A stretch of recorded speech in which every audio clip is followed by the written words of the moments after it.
अब फिगर बनाने के बाद अब मैंने अपनी लैंग्वेज में तो एक अच्छे से फिगर को एक्सप्लेन कर दिया है, लेकिन मैं इस फॉर्म में भी आपको एक्सप्लेन कर दूं कि फिगर बनाने के बाद हम एक्सप्लेनेशन जो है वो लिख सकें।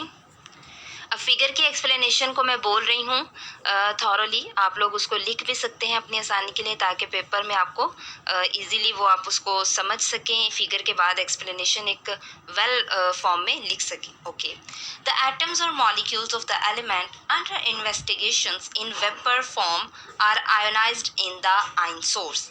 The positive ion which come out from ion source through slits are accelerated by applying potential difference V. The kinetic energy given to these ions. Kinetic energy हमारे पास है क्या है? Kinetic energy is equal to EV. अब आप पूछेंगे ये kinetic energy कहाँ से आ गई? हमने तो बचपन से ये पढ़ा है कि kinetic energy is equal to half mv square होता है। बेसिकली हमारे पास हमने पढ़ा था, हम पढ़ते हैं v is equal to W over Q। अगर मैं यहाँ से W की वैल्यू निकालना चाहूँ, W इज इक्वल टू क्या बन जाएगा? QV। W यहाँ पर एनर्जी है, एनर्जी भी कह सकते हैं हमने, काइनेटिक एनर्जी भी कह सकते हैं। ठीक है, ये जी काइनेटिक एनर्जी ले लिया, is equal to Q charge है, यहाँ पर चार्ज हम जो है E से शो कर रहे हैं, और V हमारे पास पोटेंशियल डिफरेंस है, वो हमने लगा लिया। अब आपको अच्छे से समझ आ गई होगी कि ये फॉर्मूला कहाँ से आया। सही है। नेक्स्ट है जी हमारे पास kinetic energy is equal to, we know that half mv square होता है। इन दोनों इक्वेशंस की लेफ्ट हैंड साइड इक्वल है, तो मैं इनको कंपेयर कर सकती हूँ। So comparing both equation 1/2 mv square is equal to ev। v square इधर ही रहने दिया, इज इक्वल टू ये 2 यहाँ डिवाइड हो रहा था, दूसरी साइड पे जाके मल्टीप्लाई हो जाएगा, ये हो जाएगा मेरे पास ev एज इट इज रहा, यहाँ m मल्टीप्लाई हो रहा था, दूसरी साइड पे जाके डिवाइड हो गया। This one is called equation number 1। ये v जो है वेलोसिटी को शो कर रहा है। अभी मैं इसका स्क्वायर खत्म नहीं कर रही, क्योंकि मुझे ये फर्दर स्क्वायर में ही यूज करना है। नेक्स्ट हमने अभी लॉरेंट्ज फोर्स के बारे में पढ़ा। लॉरेंट्ज फोर्स हमारे पास इक्वल होती है क्यू वी साइन थीटा के। जो प्रिंसिपल में मैंने लाइन पढ़ी थी, परपेंडिकुलरली प्रोजेक्टेड पार्टिकल्स, तो उसका मतलब यही था। मैंने आपको कहा था कि फिगर से आपको अच्छे से समझ आएगी कि मतलब हमारे पास थीटा यहाँ पर जो है वो 90 डिग्री है, परपेंडिकुलर है। ओके, अब इसको अच्छे से देख लेते हैं। The magnetic force acting on the ions which are entering perpendicularly into magnetic field B and force them to move in a semicircular path of radius r. Semicircular path of radius r. The centripetal force acting on the ion is given as. सही है।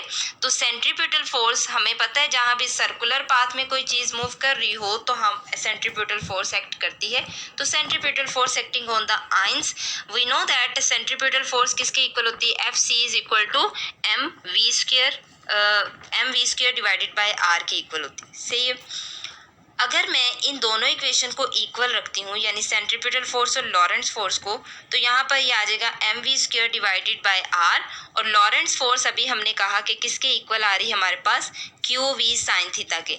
यहाँ से अगर मैं q को, चूंकि q charge ही है तो उसको हम e ले रहे हैं, v एज इट इज ही रहेगा, और हमारे पास sorry for that Q V B भी आएगा यहाँ पर, यानी जो लॉरेंट्ज फोर्स होती है वो होती है क्यू वी बी, नेक्स्ट आएगा साइन थीटा। ओके, यहाँ पर Q जो है वो E यानी चार्ज है, तो हम उसको E से शो कर सकते हैं, V एज इट इज़ रहेगा, B भी एज इट इज़ रहेगा, और साइन अगर हम 90 डिग्री पुट करते हैं तो साइन जो है 91 के इक्वल होता है, तो हमारे पास ये वाली फॉर्म बन जाएगी। ठीक है, तो मैंने डायरेक्ट यहाँ पर लॉरेंट्ज फोर्स की जगह पर ई वी बी ही पुट कर दिया।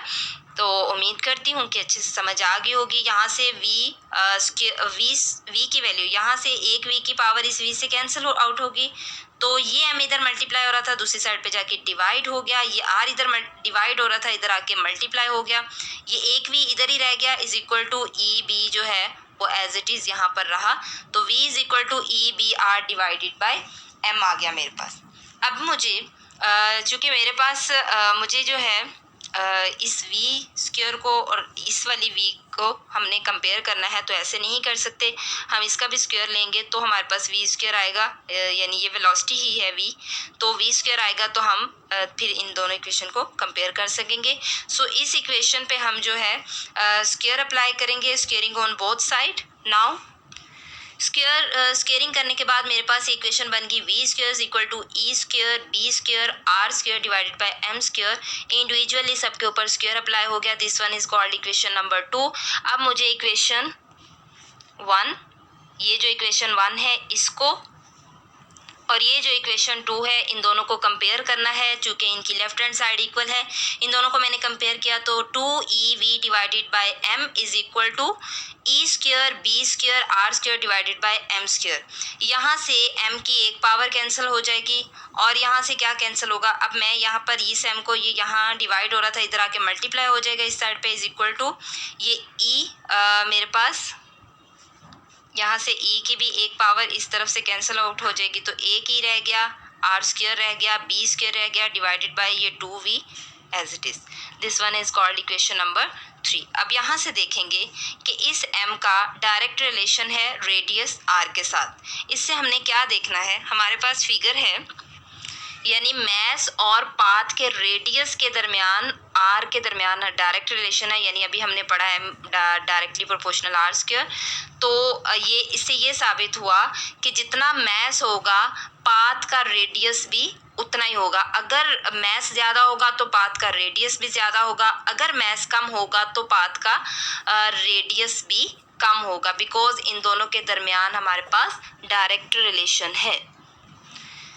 ओके, इस रिलेशन से हमने निकाला कि मैस जो है वो डायरेक्टली प्रोपोर्शनल है रेडियस आर स्क्वायर के, मैस जो है वो डायरेक्टली प्रोपोर्शनल है बी स्क्वायर के। So equation 3 shows that the mass of each ion reaching the detector is proportional to b square by adjusting the value of b and keeping the terms in constant. Ions of different masses are allowed to enter the detector. जो figure में हमारे पास detector था, अब एक graph से हम इसको समझेंगे। हमने जो आइंस लिए थे उसको कंसीडर कर लेते हैं कि जैसे वो नियॉन आइन हो, हम यहाँ पर नियॉन आइन ले रहे हैं। A graph of the detector output as the function of b square gives the indications of what masses are present and the abundance of each masses, मतलब कितने मैसेज उसमें प्रेजेंट है। ओके, हमारे पास ग्राफ जो है एक्स एक्सिस पे हमने magnetic field B को लिया, वाई एक्सिस पे अबेंडेंस लिया। हम देख रहे हैं कि नियॉन की सबसे बड़ी कर्व जो बन रही है वो नियॉन हमारे पास जो है मैस नंबर जहाँ पर 20 है वहाँ पर वो कर्व सबसे पीक पे है, और उसके बाद जहाँ पर मैस नंबर 21 है वो उससे कम है, और उससे बड़ी जो है मैस नंबर 22 है जहाँ पर नियॉन का वो उससे बड़ी थोड़ी सी हमारे पास कर्व बन रही है। जो पीक पे कर्व बन रही है वो नियॉन 20 बन रही है। Okay, the spectrum of neon gas shows it has 3 isotopes. ठीक है, 3 आइसोटॉप्स हैं whose atomic mass number are 20, 21 and 22. Okay, the larger peak means more abundance isotopes which is neon 20। जो सबसे पीक पे हमारे पास बन रही है, कर्व बन रही है, वो हमारे पास है जी नियॉन 20। आज के लिए इतना ही। उम्मीद करती हूँ, बल्कि उम्मीद कर सकती हूँ कि आपको लेक्चर की अच्छे से समझ आई होगी।